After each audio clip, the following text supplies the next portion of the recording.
halkan waxaa ka muuqda fadeexadii ugu weyneed abid ee dawladda hoose ee magaalada Hargeysa ay samayso iyo maayarka magaalada Hargeysa oo mulkiyad u soo saxiixay muwaadin doonaya inuu dhisto wadada kaliya gurigeyga hormarta.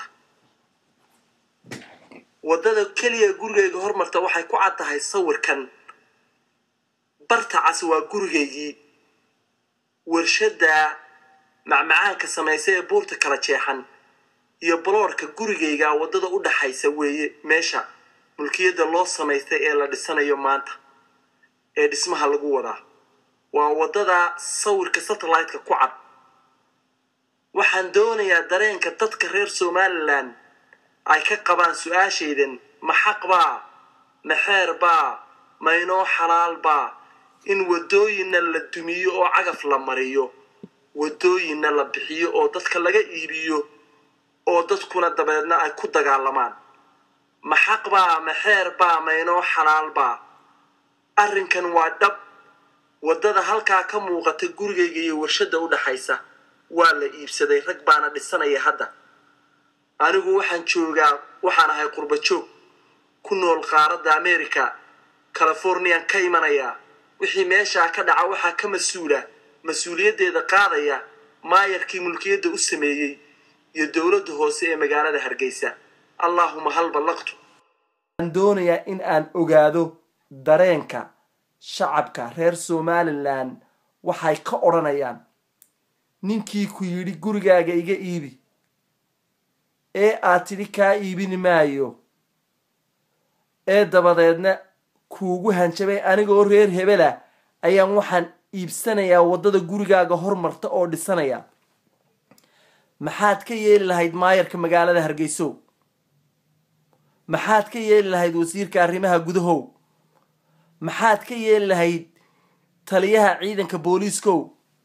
maxaad ka yeeli lahayd gudoomiyaha maxkamadda sare?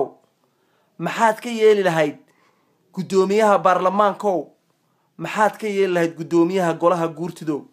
maxaad ka yeeli lahayd guddiga cadaaladda? maxaad ka yeeli lahayd golaha xukuumadda? maxaad ka yeeli lahayd madaxweyne ninkii gurigaaga hortiisa wadada gurigaaga kaliya hormarta lacag intuu ka bixiyay malaayiin dawladda hoose ka iibsaday dabadeedna doonayo inuu dhisto hadda dhismana ku wada hadda gurigaaga hortiisa wadada maraysa?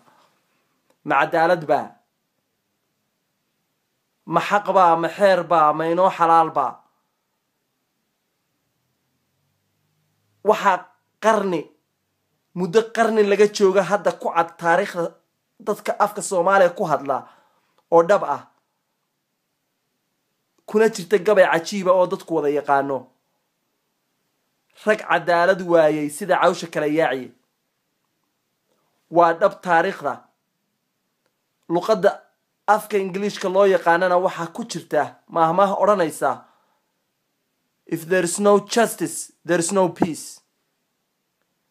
waxaan u sheegayaa gudoomiyaha maxkamadda sare.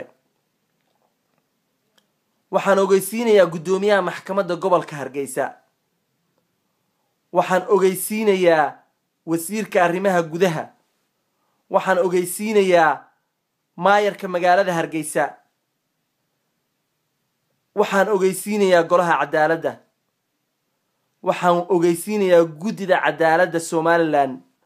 waxaan ogeysiinayaa maxkamadda sare ee Somaliland.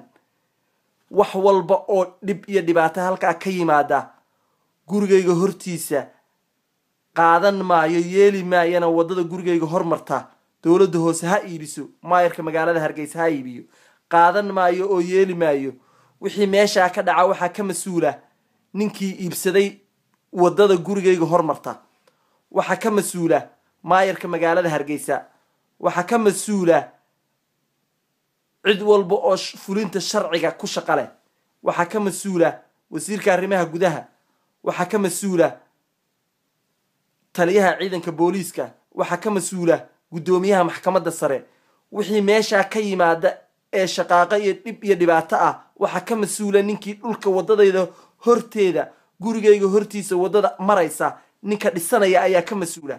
waxaan u sheegayaa magaalada Hargeysa haddii cadaalad laga waayo oo reer heber la isugu hanjabo oo reer heber wadooyinka lagu dhisto oo maarayaha magaaladu maayarka magaaladu uu warqado beena oo mulkiyad beena u sameeyo oo maayarka magaalada iyo golaha deegaanka ee Hargeysa ay waxba ka sameyn waayeen hawsha in dhibka meesha ka yimaada ay mas'uuliyadeeda qaadan doonaan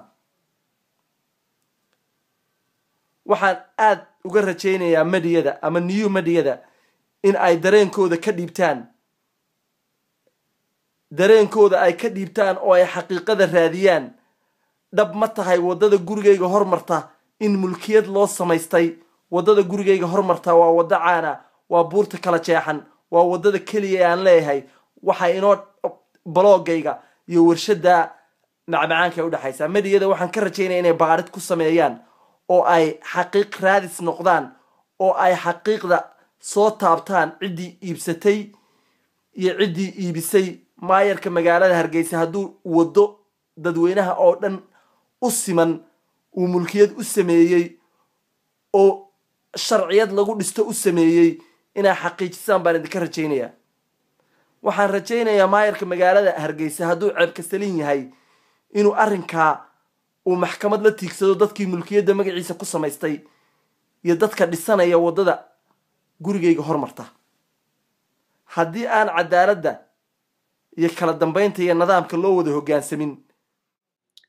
haddii sharciga loo wada siman yahay nin xoolale iyo nin aan waxba haysan madaxda qarankuna dadkooda isku si ugu wada shaqayn lahaayeen waxba may xumaadeen wassalaamu calaykum waraxmatullaahi wabarakaatuh